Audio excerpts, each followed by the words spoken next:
Businesses doing some amazing things across the country. I just love my discussion. I know you're going to grab some takeaways from this. I certainly did. Let's go check it out.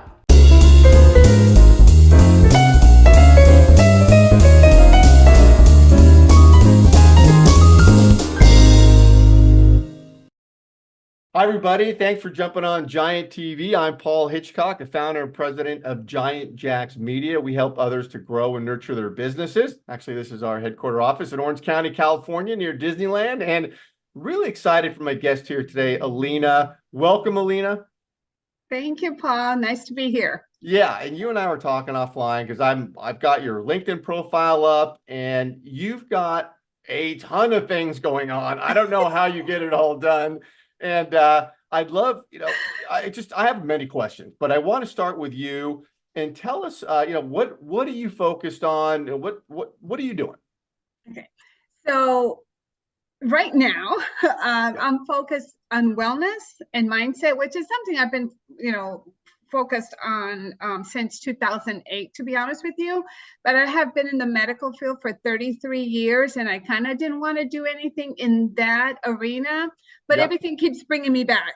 So this is what I'm saying right now. I'm doing wellness. And so I am a leadership coach, a disc trainer. I have tons of stuff.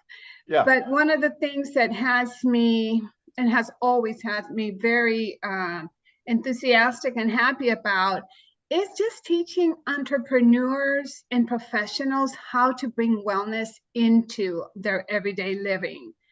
Because that's something. Yeah, well, I was going to say, when you say wellness, physical and mental? Yes, and emotional. That is something that I struggle with for years, and I didn't even know I was struggling with it until, I started seeking, reaching out for help and getting coaches and all that. Yes. Yeah.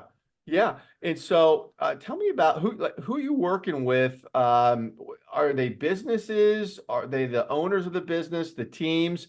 And when you talk about wellness, health, emotion, how are you going into a company and what are you doing with them? Right. So I actually had been working since 2017 with law enforcement in the state of California. I'm a provider. Yeah. So teaching them more communication skills, more how to really be able to communicate with the community that they serve. And also in-house, de-escalating. And so I started teaching them wellness in 2019. And now I notice that it's something that is mandatory. Back then they would call me the woo-woo girl, but now they're even having an in-house wellness coach. Mm-hmm. And that's one, leg of the business. The other one is with entrepreneurs. And one thing I realized in the past 13 years that I've had this business is that if we come in and teach, let's say, the executives and not teach their team or vice versa, it doesn't work because they don't know how to communicate with one another. Yeah. Yeah. So one of the things that we realized after many, many interviews is that we have to train both, not only the executives, the managers, and their team. Training on health and wellness? Health and wellness, how to incorporate it, communication skills. I do a DISC assessment, and then we talk about the difference between all the personalities. What does wellness really mean? Self-care.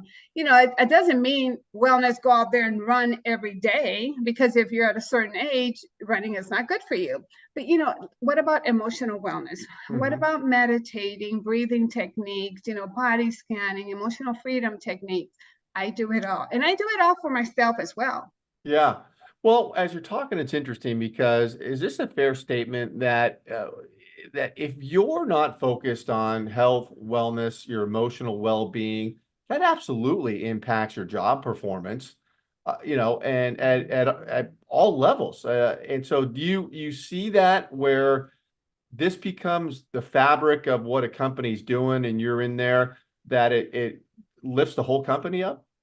Absolutely. And what really made me see it more and think about it even more is not really during COVID, but post-COVID, we were just not used to, for some reason, we got 2 years under our belt with COVID and, Right. getting it over with, that we have deprogrammed ourselves on what it is to really get along with people and what it is Oh, to really have self love, yeah. so that's one of the things that I noticed the most. And absolutely, if I don't want to say the head, but if the CEO is not in alignment with themselves, everything goes downhill. Yeah. One thing we've noticed is when the CEO is overly stressed, sometimes, they turn to drug and alcohol addiction.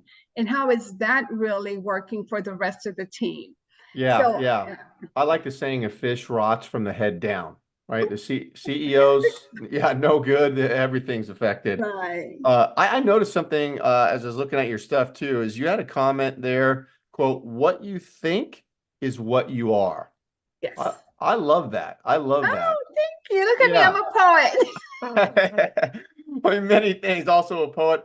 That was awesome. And as you're talking about these things, health, wellness, especially the emotional part, and you're going in and talking to leaders, I mean, that's not always a strictly business topic. Do you encounter any resistance, or are people actually opening up and being vulnerable and talking about that stuff? So post COVID, it was almost like very taboo. So Yeah, it's always, I didn't ask you to come here to ask me personal questions. I asked you yeah, to come here to work with me and my team. How do we communicate well? But it's everything comes from what you're doing in your personal space. yeah, And yeah. so, and we all know now that there's a lot of research being done. Everything stemmed from childhood. So, and crazy enough, when we started our business, I started as a drug and alcohol counselor. And I had doctors, lawyers, CEOs of big, big, big corporations, and everybody was dealing with addiction. But that's because it becomes so overwhelming that if Yeah. you don't take a step back and breathe, we're just go, go, go, because we're always thinking about the bottom line. But what good is the bottom line if you're not able to enjoy it? One of the things that I have been saying lately is my health is my wealth, because Ah, I have had, trust me, I speak from experience. I was diagnosed with fibromyalgia, but that was because of the stress that I was living in for like 26 years. mm-hmm. And not ever, I would just go, go, go, go, go until Yeah, my body says enough is enough. And yeah, that's stop. really, yeah, that was the awakening moment for me. Mm-hmm. Well, which probably is why you're so passionate about what you're Yeah. doing, because you've been through it and conquered it, Yeah. moving beyond it. Um, the communication part of what you're focused on is fascinating to me because I think empathic listening, communication, conversation is in a large way dead today. People seem to be talking at each other, you know, uh, and effective communication is hard to achieve. And so what are the tools? What are some of the tidbits you can offer of that are centered around effective communication? How do you communicate properly and listen properly? So talk less, listen more. That's number one, really, There, to me. shut this, open this up, right? Yeah, Right. Because if yeah. you're talking, you're not listening. And I used to believe that I was a great multitasker, but those two really, you cannot multitask those two. Mm-hmm. So that's one of them. The other one is we really need to have empathy for the person that we have in front of us. What does that mean? What describe how Empathy you do that? Yeah, means, put yourself in their place, put yeah. yourself in their shoes. Mm-hmm. We don't know what they're going through. And so if they're talking and we're snapping at them or we're talking back, we're really never giving them a chance to express themselves. Mm-hmm. Mm-hmm. I'm huge on empathy, especially in healthcare. That was a big part of my daily living, because I always thought the minute a patient came in, the door, I always thought when they're here in the doctor's office is because something is going on with them. It's not Yeah. because they want to come in and say hi to me like the pharmaceutical reps. So that was one of the things that I have always been very empathetic to my patients and clients. And Hmm. that's a big, big thing for me. You don't know what they're going through. And something that I've learned in NLP and also in hypnosis is that even if you think that what they're saying is 10% true, that's 10%, Yep. Yep. versus saying, oh no, what you're saying is not true. I don't believe anything you're saying. No, just give them that wiggle. I call it the wiggles room, for the 10%. I call it Yeah. the 10% rule. Yeah. Yeah.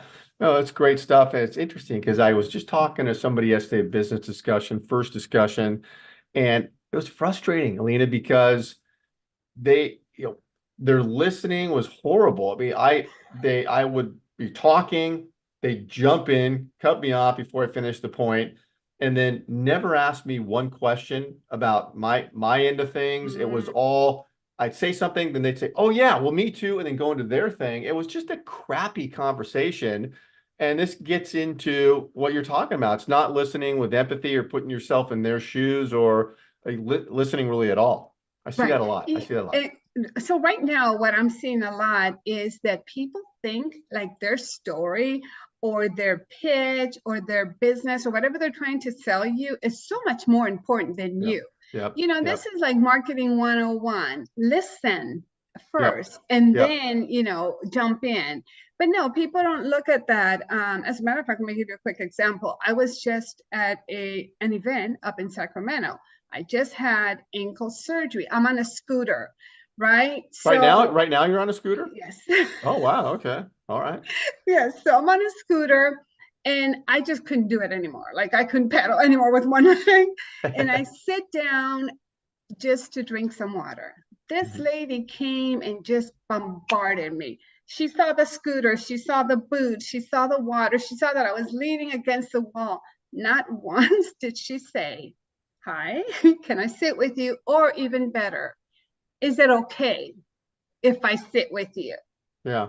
Yeah. Of It's not that you're being submissive, but you're kind of asking for permission. You're coming into course. my space. Yeah. Yeah. And I kid you not, for about half an hour, she was just going, going, going, going, trying to sell me something. And I kept saying, "I'm so tired. I'm so Uh, tired of pedaling." And she wasn't getting it. Oh man. Yeah. Yeah. Yeah. I think we've all been there for sure. Well, when you're working with businesses, what does that look like with your initial interaction? Are you sitting down with them? Are there, team meetings? Like what does it actually look like when you start working with someone? First of all, I love entrepreneurship. Yeah. And I Yeah. have been a business coach for years. Hmm. So the first thing I do, I always find out what is it that you're looking for? What is it that you want to get out of us working together?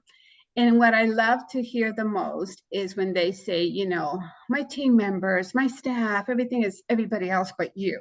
And I am looking that really the problem stems from the top. Oh, right. But of Yep. Yep. course, Yep. Yeah. you can't say that. So then I do have them do like a questionnaire, just asking them just questions to help me see what the big picture. I Hmm. also do the disc analysis because I absolutely love it because that gives me firsthand on what your personality type is like.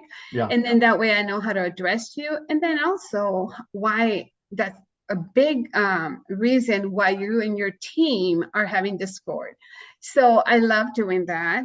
Then we talk about the emotional part. Sometimes they want to work with me because they want to sell a business or they want to get rid of a staff member, but they have grown attached to them. So there's a lot of reasons why they would want to work with me. And then if it's just more of themselves, hypnosis is great for to work with stress, actually addiction. If you want to be able to stop doing something, like I hypnotize myself against sodas, chocolate cake, vanilla cake. I'm working on lemon and carrot, but I love lemon and carrot. Oh man, I need your help with cookies. Please, Oh, offline we'll talk. yes. Wow, hypnosis, interesting. And so you're doing an onboarding process with entrepreneurs and then tailoring the execution of how you're helping and how it plays out. Is that? Absolutely, because I mean, there's no two people that are alike, and there's no two businesses or situations that are, are alike. So I like to tailor each approach differently depending on who I'm working with and what is it that they're, working on. I love it. I love it. I got to ask you, you're in Manhattan Beach. I am. Oh, I'm a SoCal guy. Are you from there or? Well, no, originally I'm from Cuba. And Ah, right, we came from Cuba and we lived here in LA, South Bay area all of our lives. So we've never been anyplace else. I wanted to move far and I moved to Lakewood. And if you know the South Bay, I do. I do. I that's know where not that is. far. Oh yeah. Oh yeah. And family. So you still have family there around there? I do. I have family there that we were able to reconnect after many, many years of not seeing or knowing about each other on Facebook. Yeah. And I went back in 2017 and then again in 2017 was my first time going back to Cuba since I left. Oh, And when I left, I wow. was 8. Wow. But that was 20 years ago, give or take a Yeah. couple of numbers. Yeah. Just yesterday. Yesterday. No, that's wonderful. Well, and then as we hit sort of the barrier on time here, I want to ask you who is your ideal sort of niche of company or person you want to work with? Do you have that? I know law enforcement, you did that. That's great. Anything else? I really have a passion for healthcare. Yeah. Yeah. Been there, done that for many years, so I know that culture very well. Entrepreneurs also, because I do want to, I see that we need so much help. Entrepreneurship is a lonely road, Lonely. if you know. Lonely. Yeah. So that's one of the biggest things. I love entrepreneurship, Any niche, and any industry. yeah, I've worked with all of them, just Yeah. Yeah. about, Yeah. except pest control. Um, yes, any of Oh, them. and across the country, Alina, your clients, national.